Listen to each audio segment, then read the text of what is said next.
ओम गंगणपते नमः। श्री गुरुचरणकमलेभ्यो नमः। महासरस्वत्यै नमः। वक्रतुंड महाकाय सूर्यकोटि संप्रभ निर्विघ्नं कुरु मम देव सर्वकार्येषु सर्वदा। देवी प्रपन्नार्थी हरे प्रसीद प्रसीद माता जगतोऽखिलस्य प्रसीद विश्वेश्वरि पाहि विश्वं त्वमैश्वरी देवी चराचरस्य। वन्दे देवयुमापतिं सुरगुरुं वन्दे जगत्कारणं वन्दे वनगभूषणं मृगधरं वन्दे वसूनापतिं वन्दे शूरसकाशवहिनयनं वन्दे मुकुन्दं प्रियं वन्दे भक्तजनाश्रयं च वरदं वन्दे शिवशङ्करम्। श्री शिव महापुराण रुद्रसहिता सतीखंड चतुर्दशोध्याय। दक्ष की 60 कन्याओं का विवाह। दक्ष के यहाँ देवी शिवा सती का प्रकट्य, सती की बाल लीला का वर्णन। बोलिए शंकर भगवान की जय।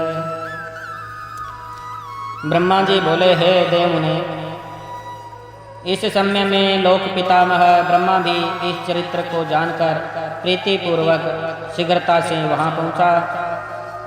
मैंने पूर्व की भांति दक्ष प्रजापति को धैर्य धारण कराया, जिससे वे प्रसन्न हो आपसे पूर्ववत स्नेह करने लगे।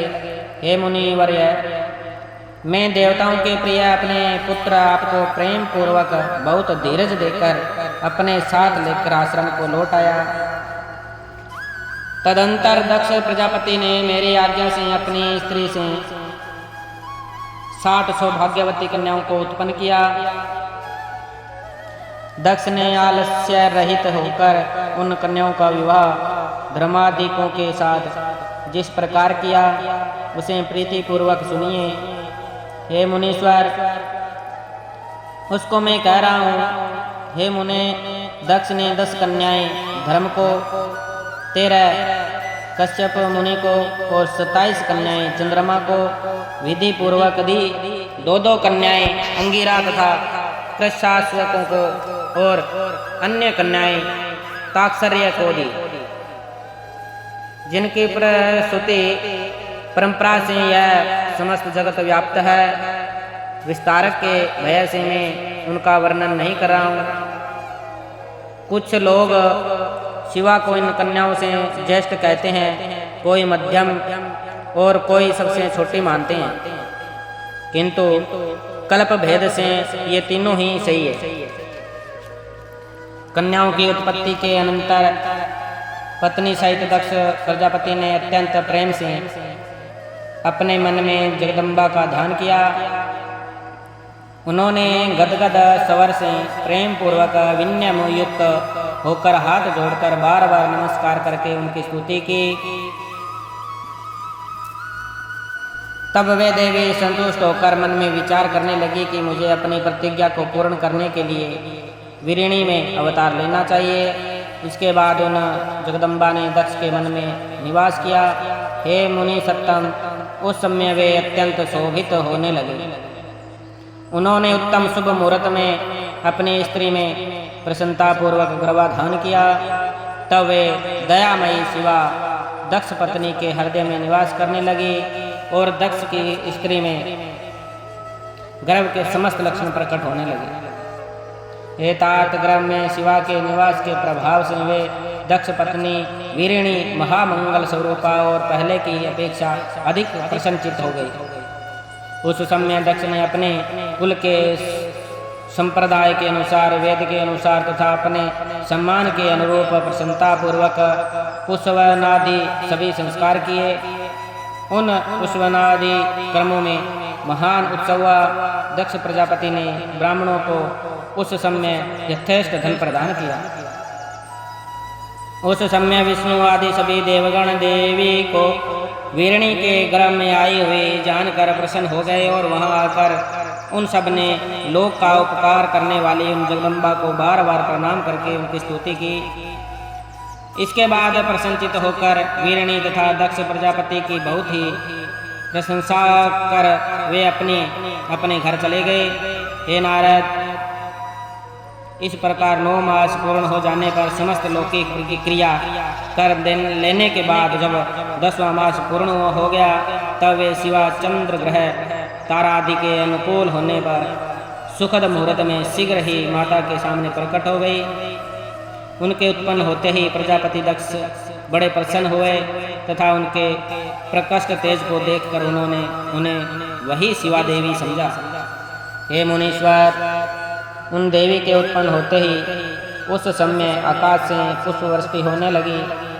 मेघों ने जल की वर्षा प्रारंभ कर दी और सभी दिशाएं शांत हो गई। देवता आकाश में स्थिर होकर उत्तम बाजे बजाने लगे और शांत अग्नियां प्रज्वलित हो उठी। इस प्रकार सभी दिशाओं में मंगल ही मंगल हो गया। वीरणी में उत्पन्न हुए उन जगदम्बा को देखकर दक्ष भक्ति पूर्वक हाथ जोड़कर उन्हें नमस्कार करके स्तुति करने लगे। दक्ष बोले, महेशानी नमस्तुभ्यं जगदम्बे सनातनी, कृपा कुरु महादेवी सत्य सत्य स्वरूपिणी। हे महेशानी, हे सनातनी, हे जगदम्बे, आपको नमस्कार है। हे सत्य स्वरूपिणी, हे महादेवी, मेरे ऊपर दया करें। वेद के ज्ञाता जिन्हें शिवा, शांता, महामाया, योग निंद्रा तथा जगन्मयी कहते हैं, उन आप हितकारिणी देवी को मैं नमस्कार करता हूँ, जिन्होंने पूर्व काल में ब्रह्मा जी को उत्पन्न कर इस जगत की सृष्टि के कार्य में नियुक्त किया है। उन परमा जगन्माता आप महेश्वरी को मैं नमस्कार करता हूँ, जिन्होंने सदा संसार के पालन के लिए विष्णु को नियुक्त किया है। उन परमा जगन्माता आप महेश्वरी को मैं नमस्कार करता हूँ, जिन्होंने संसार के विनाश के लिए रुद्र को नियुक्त किया है। उन परमा जगन्माता आप महेश्वरी को मैं नमस्कार करता हूँ। सत्व रजत तमो रूपों वाली, सर्वदा समस्त कार्यों को साधने वाली तथा तीनों देवों को उत्पन्न करने वाली उन आप शिवा देवी को मैं नमस्कार करता हूँ। हे देवी, जो आपको विद्या या विद्या इन दोनों रूपों से स्मरण करता है, उसके हाथों में भोग तथा मोक्ष दोनों ही स्थित हो जाते हैं। हे देवी, जो परम पावनी शिवा स्वरूपा आपका प्रत्यक्ष दर्शन करता है, उसे विद्या तथा विद्या को प्रकाशित करने वाली मुक्ति अपने आप मिल जाती है। हे जगदम्बे, जो अंबिका, जगन्मयी, दुर्गा इन नामों से आप भवानी का सत्वन करते हैं, उनके सभी मनोरथ पूर्ण हो जाते हैं। ब्रह्मा जी बोले, इस प्रकार जगन्माता शिवा की स्तुति दक्ष प्रजापति ने की। तब वे दक्ष से इस प्रकार कहने लगी, जिससे कि माता वीरणी न सुन सके। नाना प्रकार के रूपों को धारण करने वाली उन परमेश्वरी शिवा ने सबको मोहित करके इस प्रकार सत्य कहा कि उसे केवल दक्ष ही सुन सके, अन्य कोई नहीं। देवी बोली, हे प्रजापति, आपने मुझे पुत्री रूप से प्राप्त करने हेतु पहले मेरी आराधना की थी, वह आपका अभीष्ट पूरा हुआ। अब आप पुनः तपस्या कीजिए। ब्रह्मा जी बोले, इस प्रकार दक्ष से कहकर वे देवी अपनी माया से शिशु का रूप धारण कर माता के पास रोने लगी। उस रोदन को सुनकर और उसे स्त्री का शब्द जानकर स्त्रियां तब समस्त दासियां भी आश्चर्यचकित हो प्रीति पूर्वक वहां गई। असिकनी की सुता के रूप को देखकर सभी स्त्रियां परम प्रसन्न हुई। उस समय समस्त नगरवासियों ने भी जय जयकार किया। नगर में गाने बजाने के साथ महान उत्सव होने लगा। पुत्री का सुंदर मुख देखकर असिकनी तथा दक्ष परम प्रसन्न हुए। दक्ष प्रजापति ने विधि पूर्वक वेद विहित कुलाचार किया और ब्राह्मणों को दान दिया तथा अन्य लोगों को भी बहुत सा धन दिया। वहाँ सभी और मंगलाचार पूर्वक गायन तथा नृत्य होने लगा और अनेक प्रकार के बाजे बजने लगे।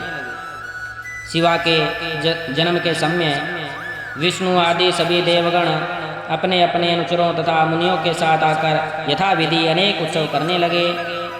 दक्ष कन्या के रूप में अवतरित हुई उन परमेश्वरी जगदम्बा को देखकर देवताओं ने विनय पूर्वक उन्हें प्रणाम किया और अनेक प्रकार के उत्तम स्तोत्रों द्वारा उनकी स्तुति की। सभी देवता प्रसन्न होकर जय जयकार करने लगे और दक्ष तथा वीरणी की विशेष रूप से प्रशंसा करने लगे। दक्ष ने प्रसन्न होकर विष्णु आदि देवताओं की आज्ञा से सभी गुणों से संपन्न होने के कारण उस प्रस्तुत अंबिका का उमा यह नाम रखा। उसके बाद लोक में उनके अन्य नाम भी पड़े जो मंगल करने वाले तथा लोगों को दुख दूर करने वाले थे। उस समय दक्ष प्रजापति ने हाथ जोड़कर विष्णु मुझ ब्रह्मा संपूर्ण मुनियों के तथा देवताओं की स्तुति करके भक्ति पूर्वक सभी लोगों का पूजन किया। तदंतर विष्णु आदि सभी देवगण दक्ष की प्रशंसा करके शिवा तथा शिवा का स्मरण करते हुए अपने अपने स्थान को चले गए। उसके बाद माता ने भी यथोचित रूप से उस कन्या का संस्कार कर बालकों की स्तनपान विधि से उसे अपना दूध पिलाया। महात्मा प्रजापति दक्ष तथा वीरणी ने बड़ी सावधानी के साथ उस कन्या का लालन पालन किया, जिससे वह शुक्ल पक्ष की चंद्रमा की कलाओं के समान प्रतिदिन बढ़ने लगी। हे द्विज श्रेष्ठ, उस कन्या में बाल्यकाल में ही सभी सद्गुण प्रविष्ट हो गए। जैसे चंद्रमा में सभी मनोहर कलाएं अपने आप आ जाती है।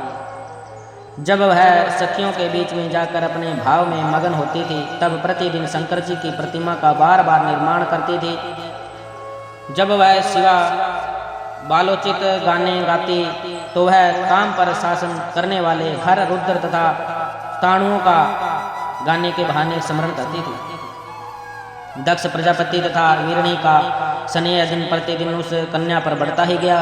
यद्यपि वह बालिका थी फिर भी वह अपने माता पिता में बड़ी भक्ति रखती थी। सभी बालोचित गुणों से परिपूर्ण वह उमा देवी अपने घर के सभी कार्यों को निपुणता से संपन्न कर प्रतिदिन अपने माता पिता को संतुष्ट करती थी। इस प्रकार श्री शिव महापुराण के अंतर्गत द्वितीय रुद्र संहिता के द्वितीय सती खंड में सती जन्म एवं बाल लीला का वर्णन नामक 14वां अध्याय पूर्ण हुआ। बोलिए शंकर भगवान की।